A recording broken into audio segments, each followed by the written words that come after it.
the stage is all yours. Thank you very much, Tanya. And also from my side, welcome to our webinar today.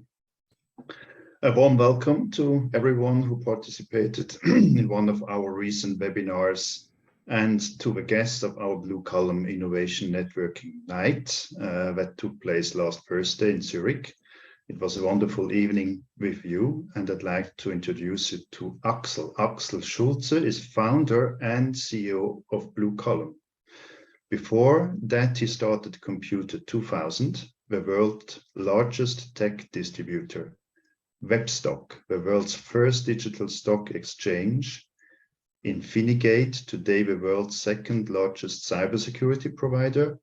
And Blue Roads, the most successful sales channel software as a service.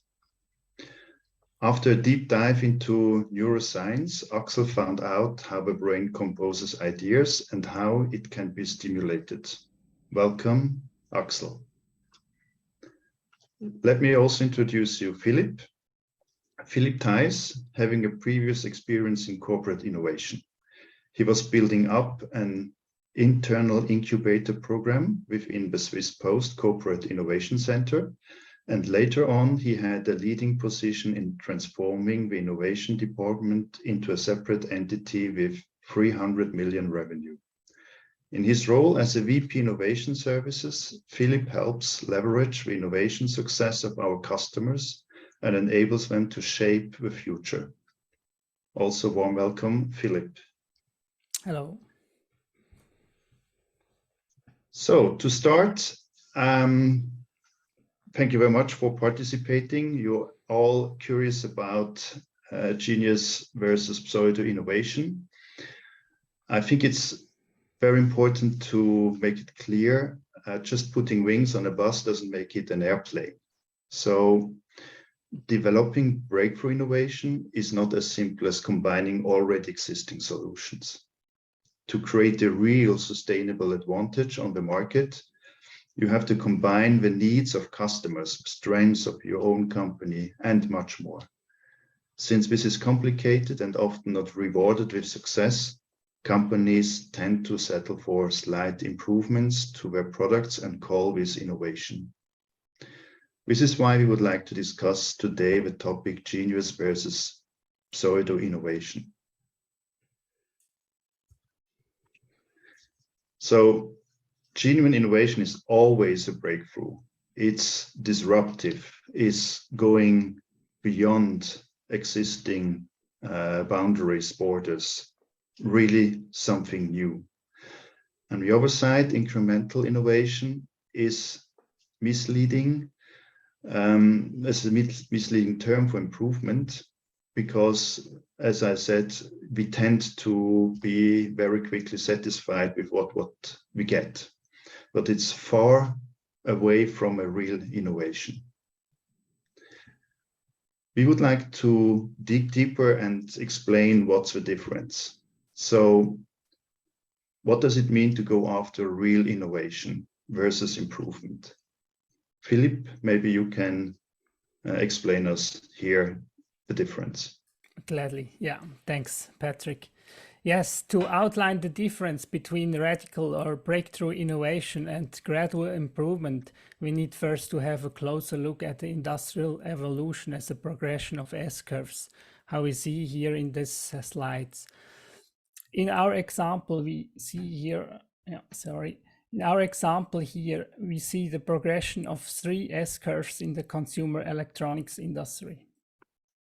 Philips and Sony, as the inventor of the compact disc, were not able to transform successfully to the next S-curve and got disrupted from outside players like Apple, who were offering a radical new user experience with the possibility to store thousands of songs on a small device with a complementary music sales store, which disrupted the way of buying records and portable music consumption. But this is not happening only in one industry. It's happening in every industry with different speed. Some S-curves may be longer, some are shorter. It's essential to pay attention to the S-curves upstreams and downstreams and in their value chain and value ecosystems that poses a challenge or an opportunity for change in the future. Back to our example. As an operator of a record store who was selling CDs in the past, through no fault of the store owner, through change of an upstream in the consumer electronic business, it removed all of his customers from his industry. And this is because of the S-curve got disrupted, not the retail business itself where the store owner is in it.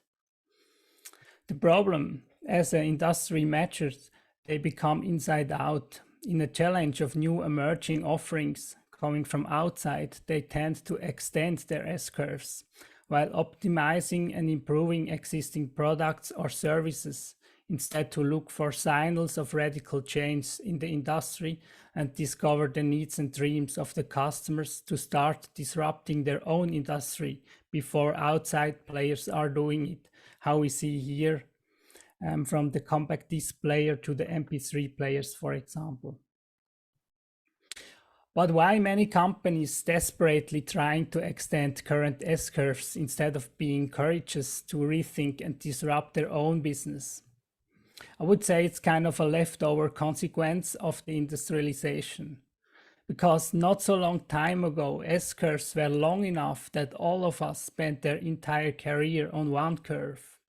Disruption were way out in the future.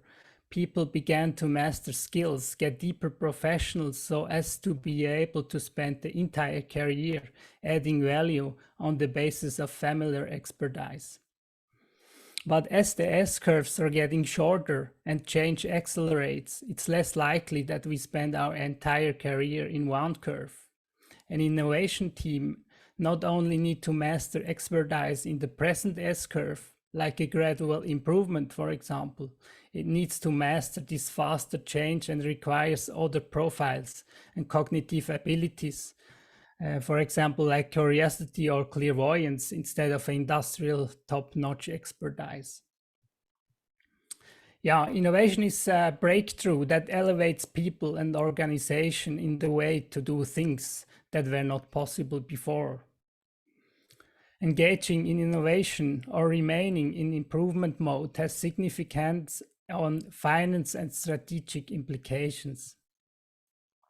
Making the distinction between genuine innovation and improvement is strategically important for the respective team that should either improve or innovate. Let's have a look on the differences on strategic, organizational or economic side. Yeah. Instead doing things better, easier or cheaper, with real innovation we do things radical new on a way which was not possible before, for example. And on the team side, as I mentioned, we need diverse backgrounds with specific cognitive abilities.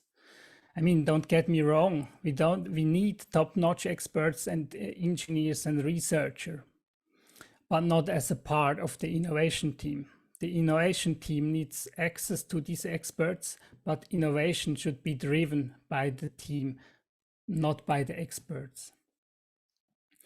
Looking on the timeline for breakthrough innovation is much longer than for improvements, because mostly we address new markets, how we have seen in the S-curve model. This process relies heavily on social capital, and as a result of the innovation diffusion, it takes longer to be adapted from the majority. Versus popular beliefs, breakthrough innovation doesn't initially need more budget, but it needs to be scalable. To look on the return on investment, this will be later. This is something which needs to be clear, that there are no ways for shortcut. The impact will be market leadership instead of how we have seen in the slide before, mostly declining business as usual if we are extending the S-curve and staying on it instead of disrupting and then jumping to the next one. The impact on the market capitalization will be that will be increase only with real innovation, not with improvement. And business transformation will be high, as we have seen in the previous visualization. Expanding markets is possibly and likely, and a declining market can be compensated while jumping on the new S-curve, how we have seen as well.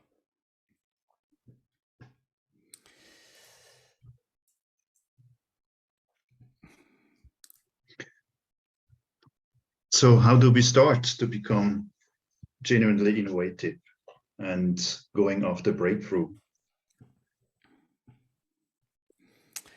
Axel, would you like to start?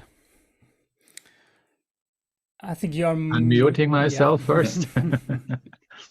Yeah, no, so if there are some questions on the way, please just don't hesitate to put them into the chat box.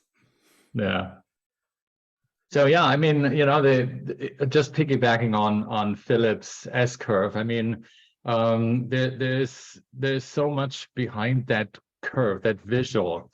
In I think 10 years ago, it started very slightly and carefully, this whole theme of lifelong learning. And there is a very deep, and this goes into how our brain works. It's a very deep shift for our brains. Most people get into corporations and they go into their job, and then they make their career.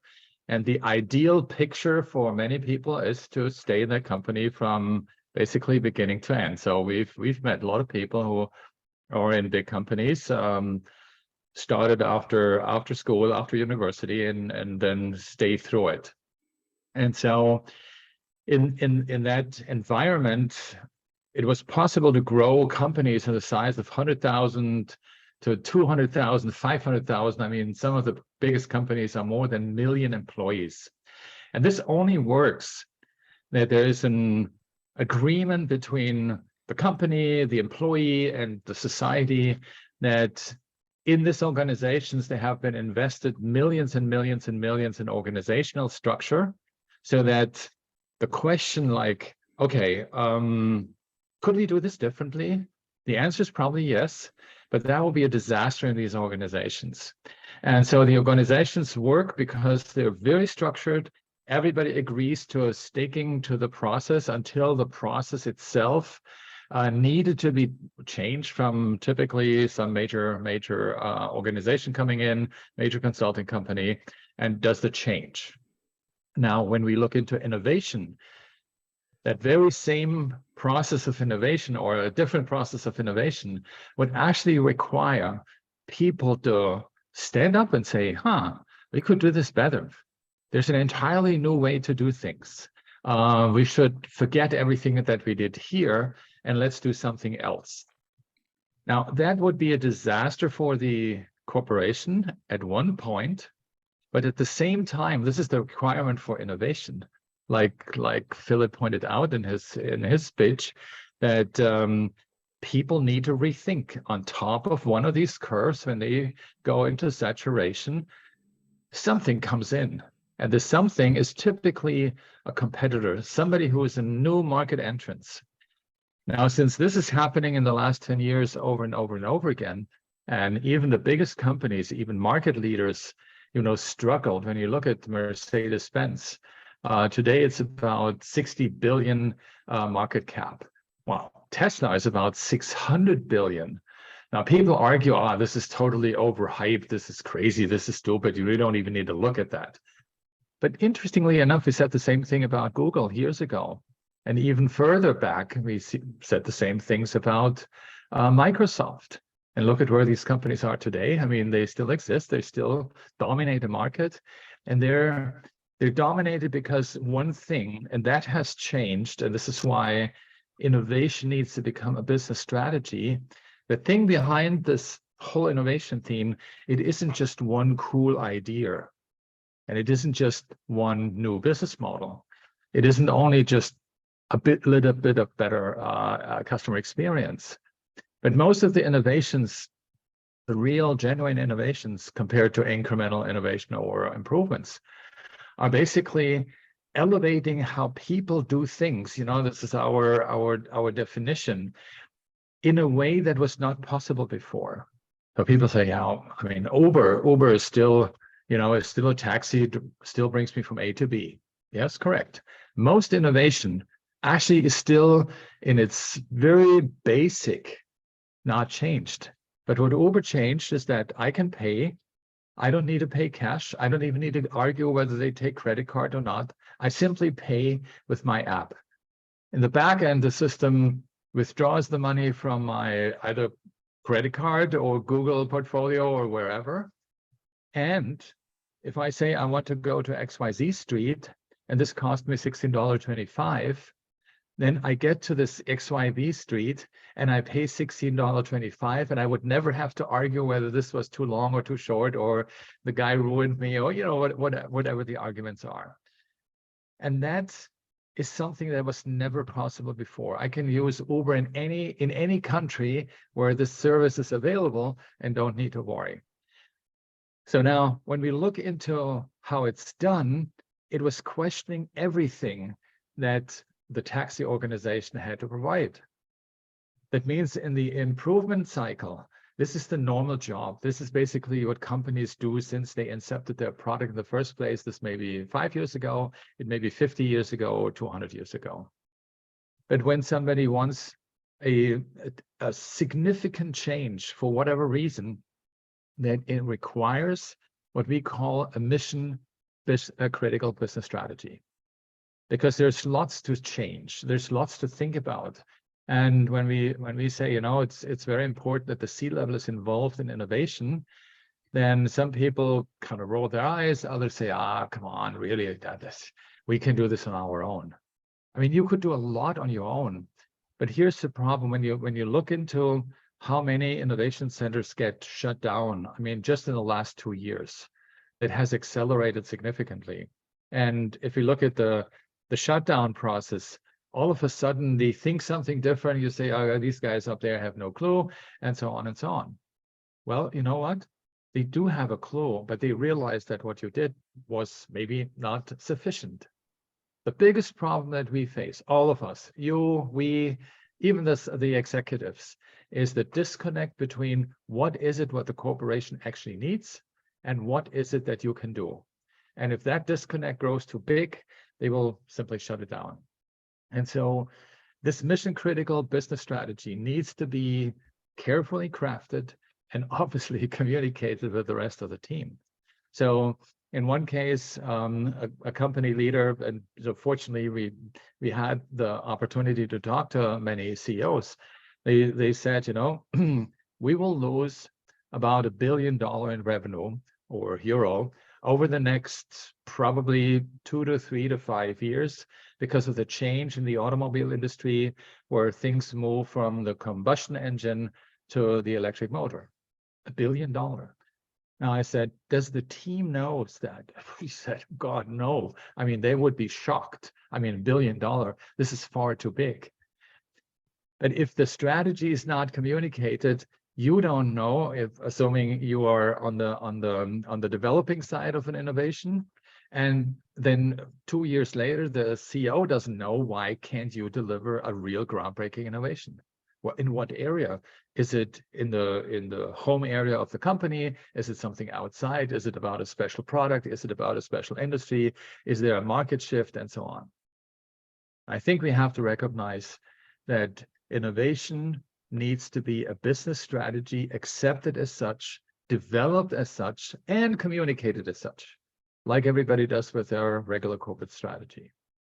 And so if we're getting to that point, and this is probably today, I would say 30% of our work is actually get the connection between the C-level and the innovation team, so that both know from each other, A, what to expect, and B, what is actually the requested delivery. And when we try to do grassroots, I mean, I've seen hundreds of grassroots initiatives on the innovation side, all die. And the worst thing is, I have not seen a single one actually succeed. And so we have to rethink that strategic part. And if we don't get the CEO involved, I mean, we as a company even had to decide we will not continue in an engagement with a customer because we know it will fail, and we don't want failure. So it's hard to say, hey, sorry. I mean, if we can get somebody higher up involved, I mean, depending on how polite we say that, we have to withdraw, because it's a lot of work on our side that is not successful.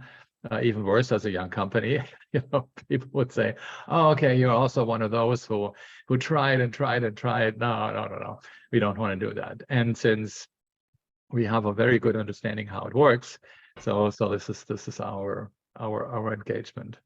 Yeah, and this is why we believe that innovation not only needs but is actually a business strategy, because innovation isn't the act of I have an idea. Innovation is the act of what are the big problems out there? Can we solve it? How does it match with our corporate strategy? And then trying to understand what are the biggest problems of the individual using it. And then the next step in the strategy is how do we actually, in our case, use our brain, because it's the only tool we have to come up with the right concept. Then it's the activity of validating it with the customers, then of financing, then bring it to market, and so forth. And this is where I think I can lead right into the next question. Becoming generally innovative is going after a breakthrough, and a breakthrough that, the name is pretty cool. If you think of, drilling a tunnel, well, you think of building a tunnel, and you can make a presentation of how to build the tunnel. But the breakthrough is actually when you broke through that tunnel. And this means execution. And as you see from this curve on the right-hand side, sort of the first, I don't know whether you see my mouse, but sort of the first three is identifying what is the problem and so on, then the ideation, then putting all the ideas together. And that's one of the big differences is we don't use brainstorming and then pick 3 ideas and then work with them.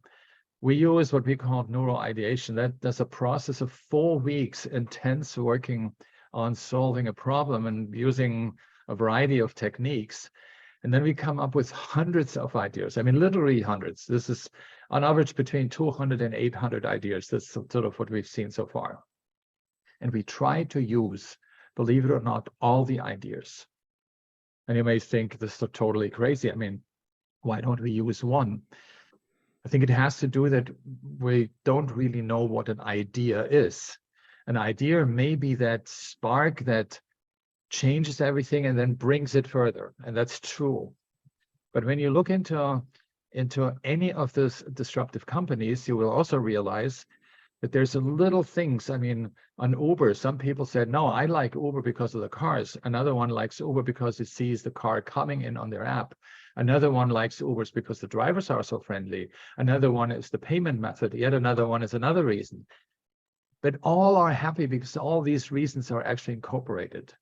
I mean, my first company, Computer 2000, was a distributor. I mean, a wholesaler. I mean, what's the big deal of changing distribution? I mean, most people laughed at me. And there was one key feature was that we don't sell to everybody like anybody else, but only to partners. But that wasn't the success factor. The success factor that was that we did hundreds of things that we evaluated in our initial idea process without even having anything like we have today, and putting it all together, make it very difficult for a competitor to actually understand what is the thing that makes the difference. And everybody looks into their competition. Okay, what are the 1 or 2 or 3 things that make the difference? And if you do this very carefully, you will come back and say, well, there is not 1 or 2 or 3, there are 50 different things. Different things may be very important to different people. And so when we understand that and then start to building it, then we go to an epic process of building an MVP first, and then we bring it to market. And then we do exponential growth in order to grow as fast as humanly possible. Yeah, that sounds a little bit American bullshit, and we do it carefully and we do it slowly and we do it, step by step and so on. But then the question need to be asked, why are these guys so much faster in any aspect of growing large, the Googles and the Teslas and so on, and we are running behind? Well, it isn't about, oh, crazy, and you need to be fast because we're all fast. No, there is a dynamic in time that we also call market dynamics, and that's something we have to recognize. Now, when we look at this entire curve until we go global and we actually start reinventing, then we need to realize that that is actually what innovation is. It isn't the idea. I wrote a blog post about 5 years ago. The initial value of an idea is 0. And the blog post was about only if you bring this idea successfully to market, then this has a value. The value is created in the market, not in your head. The market says, yes, this is cool, I buy it. And if many, many people say, yes, this is cool, I buy it, you did two things. One, obviously, create value and revenue for you, but you also created a value for the market. And this is why the stock exchange, the investors value companies who do that and do that fast very well. N26 in Germany is a digital bank, was a startup a couple of years ago. They're valued at 9 billion market cap, not even public yet. Credit Suisse, okay, shaking company, shaking bank, but still a big organization, 70,000 people, I just verified it yesterday, is Credit Suisse, also 9 billion. Now you look into N26, they do the same job basically with 1,200 employees, which means when we look into the future, and this is what the stock people do, what the analysts do, what investors do, if you can do something with 1,200, you can probably not do the same thing like Credit Suisse or like UBS or however you call it. In the next 5 to 10 years, you'll probably grow to maybe 5,000 or 10,000 employees, but not to 70,000. That means even if they develop their business times 10 in employees, they're 7 times less expensive or 7 times better than the competition. And this is why this quote unquote overhyped stock market does what they do.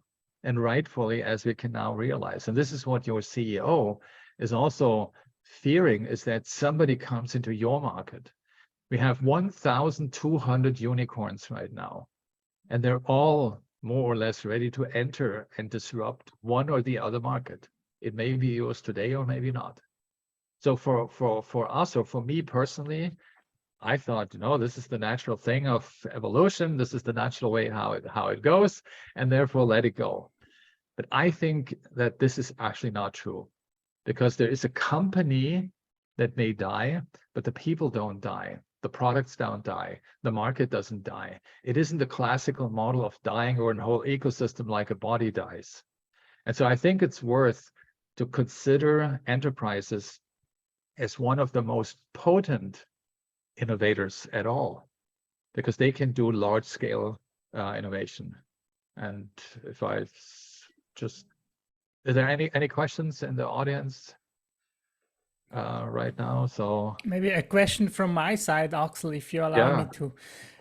But you said that there are so many enterprises, they do things great, but why actually so many startups are the disruptors? And I mean, if you look out this list of the unicorns, these are mostly companies who came new into market, startups, and not really established corporations. Yeah, it's the structure of how innovation is actually done, and I mean, I can look, the best obviously for me is, and I look into any of the 4 companies I built. Take the first. When I talked to my boss, I was about 25 or so. I want to change the whole distribution thing, because market erosion kills, markets, it kills services and support, because, when everybody competes with everybody else, not only really competitors, but even internally with their sales channels and so on, we're killing each other, for nothing, just for finally the customer has a better price. So in one case, for instance, and this may tell you how dangerous or how problematic it was, is if I, as a vendor, and I was at Rockwell International, sell my chips to like Lufthansa for their airplanes. And the chip, the best price where we thought is a good price is maybe $10. Now we sell it through our channels, and the guy in the channel says, okay, I know that Rockwell is selling it direct, but from me, you can get it for $9. Then the distributor comes in and says, okay, I sell it to my business partner, but for me, you can get it to $8 because we sell it to the distributor for $7. So, but then the reseller says, well, I buy for $8, so I do for $8 too. Now the distributor says, okay, but I really want the deal. Now you get $7.50. Now the reseller may actually strategically want that deal and does $7.50 too. Then they come to us and say, well, there's so much competition to us. They lie and they say, okay, it's the other chip manufacturer, and we end up selling it to $5. We didn't make a margin, the distributor didn't make a margin, the reseller didn't make a margin, and the end user had a great price. But later on, I mean, it's high-tech stuff, zero support. And this is the margin erosion on this one. And we see the same issues all over. Taxis. The taxi organization in the back end is so complicated and so huge, telephone still, that there is no margin to be made, and everybody is arguing. And so what they did is, well, we need to shrink the taxi amount to make the market more scarce. And in order to shrink it, you have to buy a taxi license. And in some cities, it costs you 50,000 euros to actually get a taxi license. So nobody makes money anymore. And here comes Tesla and Uber and says, screw all that. App for the driver, an app for the rider, and we do this digitally in the back end, and we don't have all the overhead. And this is how all of the organizations actually come to disruption. But now the question is why it was me and not Rockwell, the company I was working for, and I suggested that to them to make that change. And it was a change all about economics. It wasn't even a fancy technology thing or so. But they said, this is too complicated. We can't do this. We alone can't do it anyway. And 5 million arguments. And you see the same arguments all over. Because the person I talked to, I never talked to the CEO, said it wouldn't work. I wouldn't get it through. And this chain of getting it through or not getting it through is the biggest problem. And then people say, even you see it on this page, the CEO on the top, he may say, I'm out of here in 2 years. I don't take any risk to put something in place. So theoretically, the corporates are doomed to not innovate.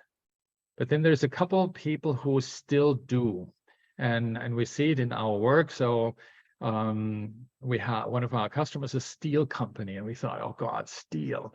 I mean, that's a hard nut to crack because steel seems to be already done to perfection. I mean, all the legargy and so on of the steel, I mean, you can't do only so much. And so will we be able to do something there?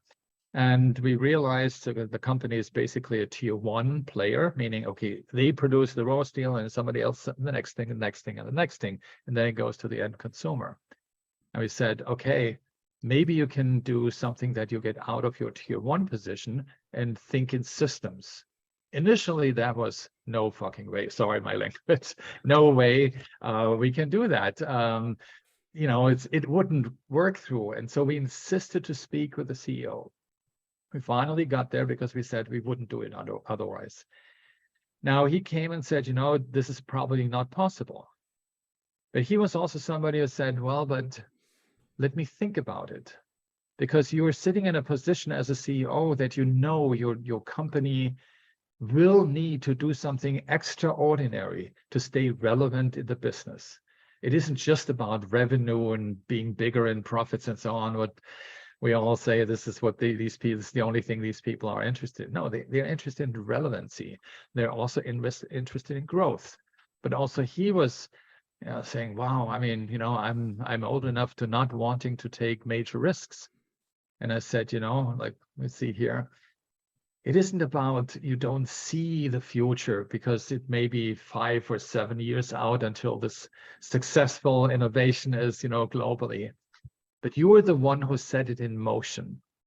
And he was thinking, why is that important? And I said, you know, when I started my first company, I sold basically my shares, or the majority of my shares, 7 years later, and I was still 27 or 28 or 29. And it didn't see how big the company, I understood how big it could get, but I didn't even see how big it is today. No, today it's 56 billion in revenue. But even today, and I told him that I'm proud that I started it.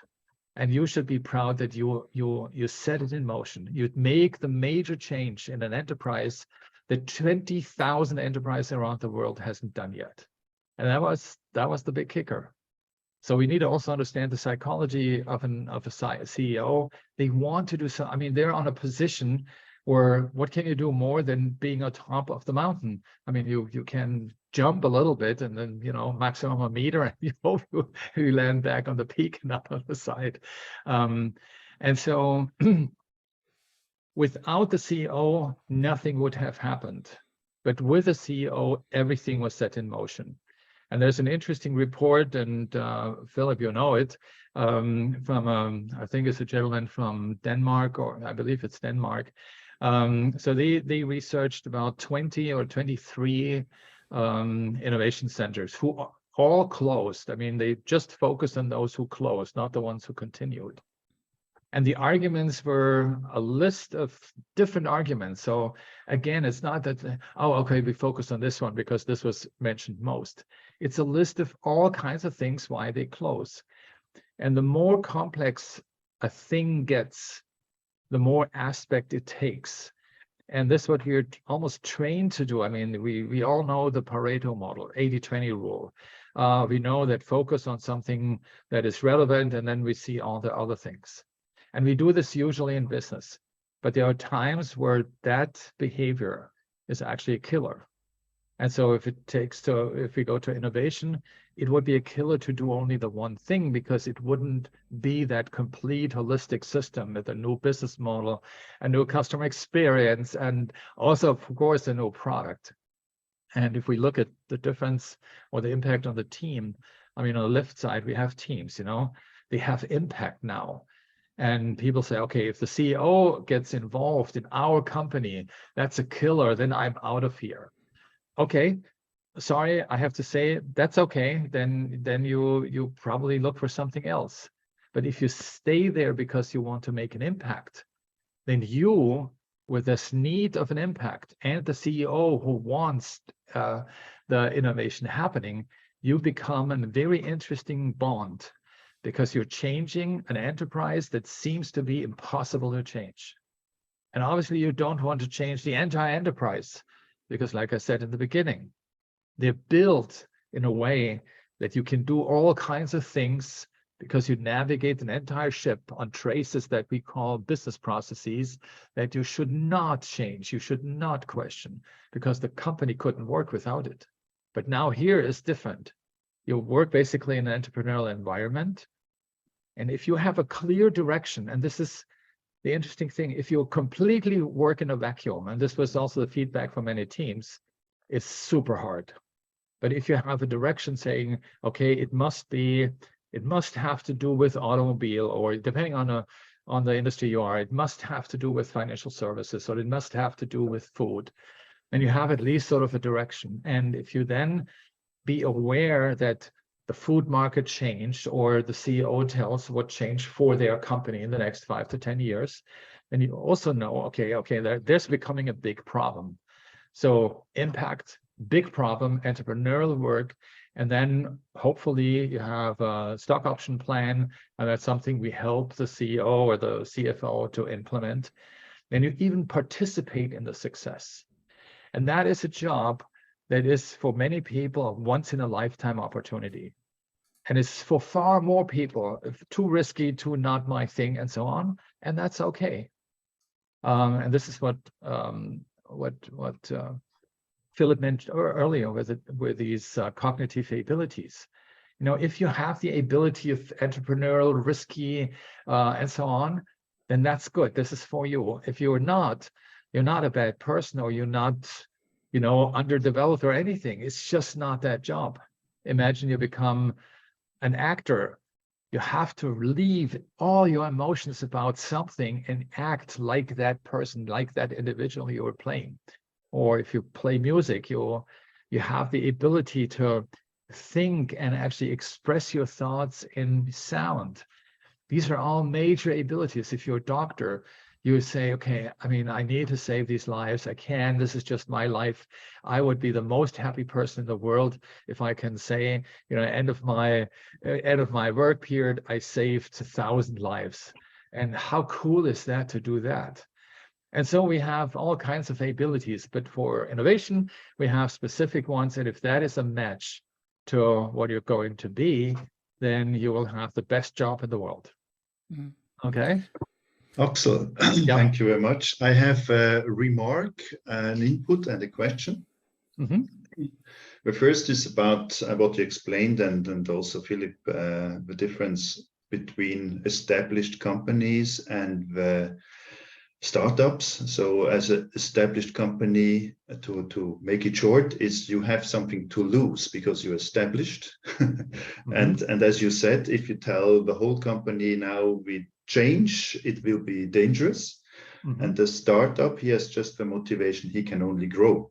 So he takes the risk to grow. And for an established one, it's bottom up. We need to save our earnings, and that is really destroying long-term thinking, because as we learned from Philip, we need to invest in the beginning, and we have a return on investment after a few years. Yeah. But the question now is, and you also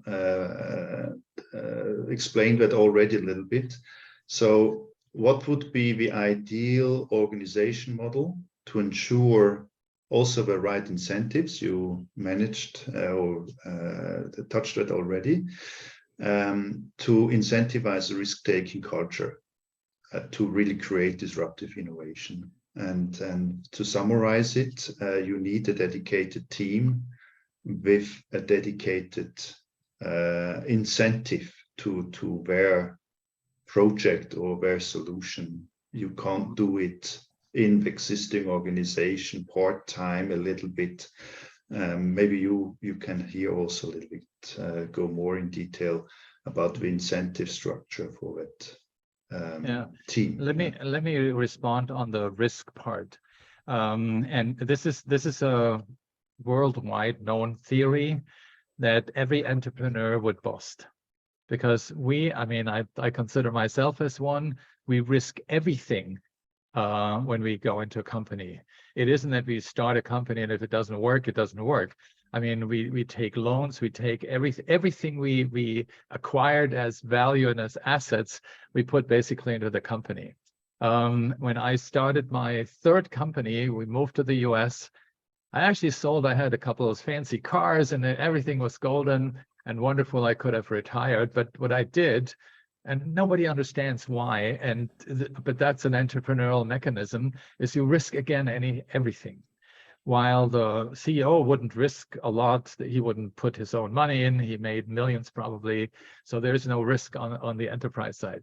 And it really isn't. The job is to not be risky, and the board says, well, don't risk and so on. But today, and this is the major changes on the right-hand side, again, capital markets, the question come, okay, what is your innovation strategy?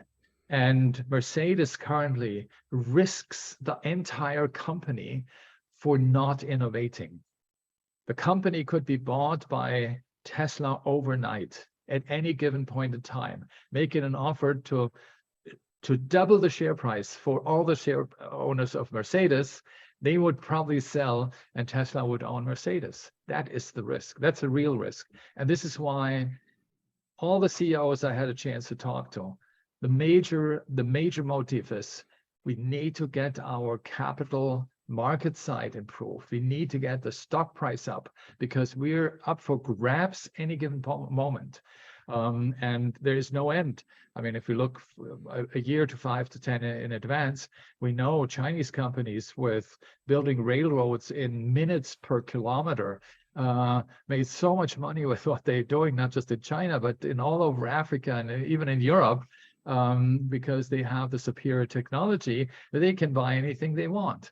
So the risk is huge, and oh, sorry, and the risk is on both sides. So I think this argument, we should really reconsider it, because it's more an excuse than an argument.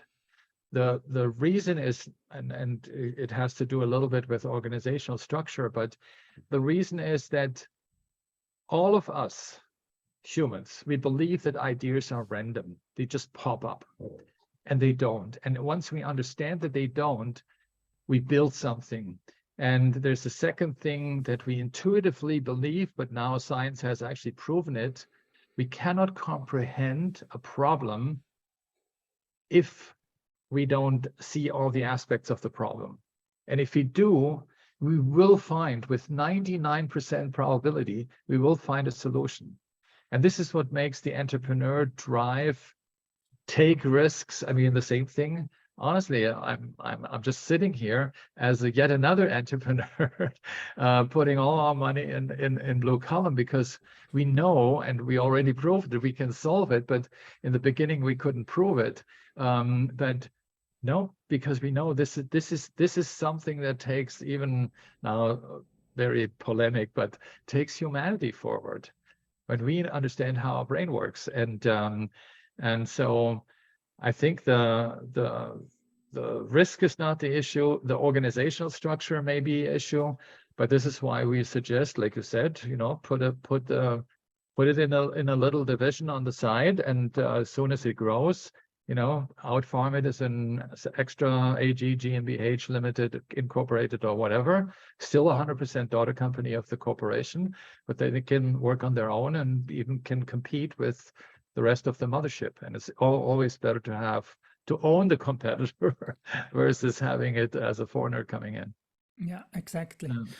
And this is maybe a good point, because Victor asked another question in regards of, it's more kind of an organizational question, how to structure this and how to deal with traditional innovation structures like R&D or corporate venturing.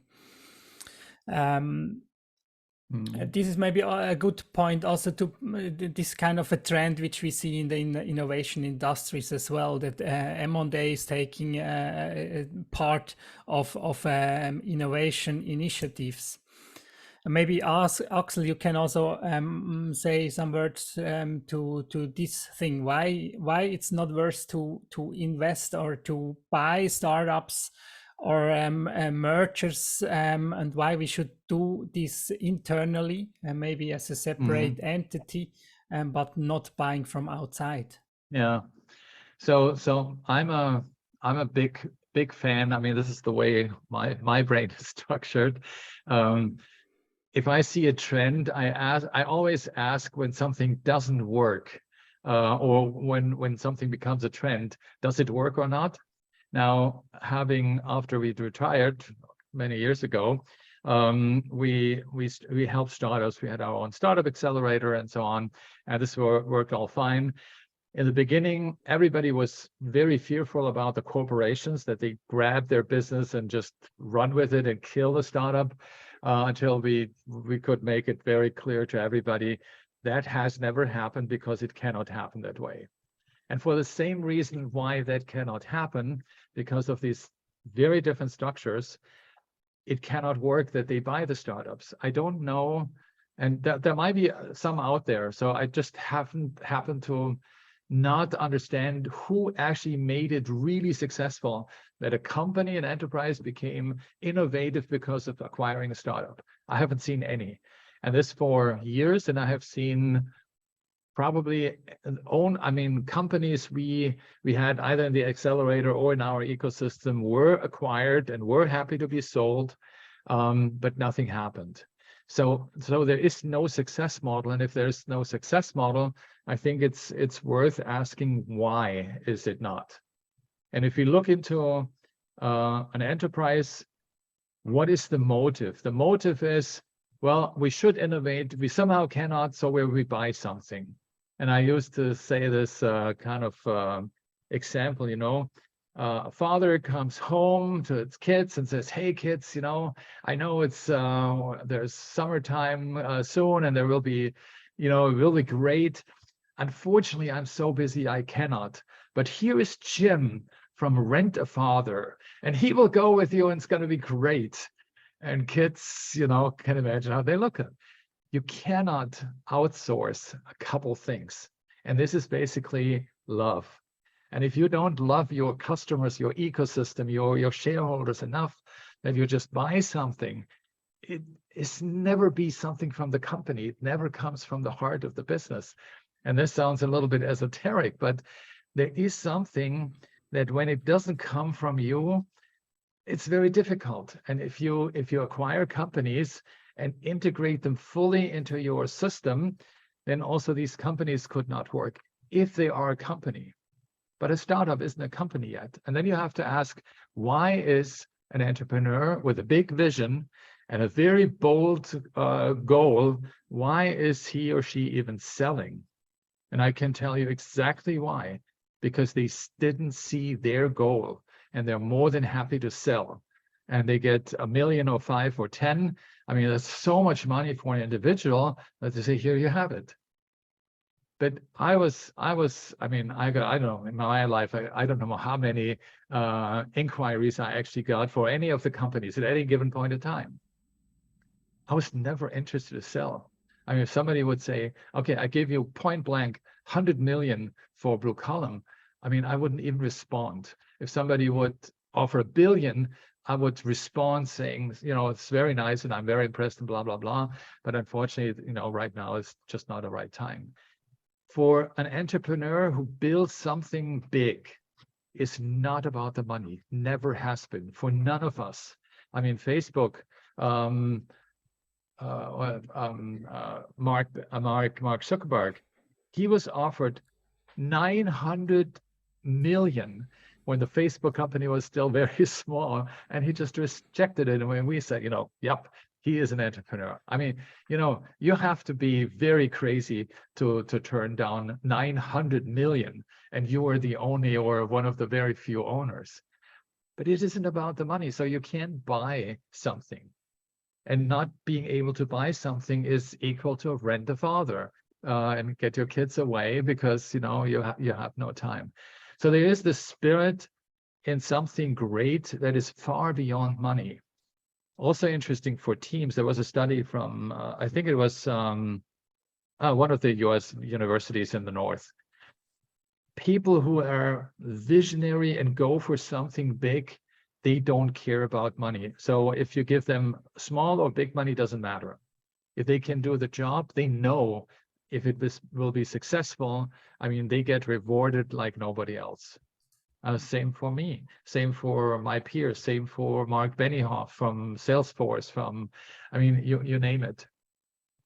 And the CEO should, and most actually have also the same spirit, even though we don't believe this, most people don't believe that, but they have the same spirit. I mean, they work in an environment where they fight against everybody. They fight against, you know, how to get the team up and running. Then against the board, they try to stop them doing certain things.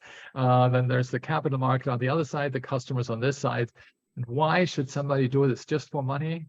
No, this would not be life. Life is to do something that nobody believes is possible. And this is on the team side, and this is on the CEO side. And unfortunately, in the middle, it's not. And this is why we need to overcome that gap.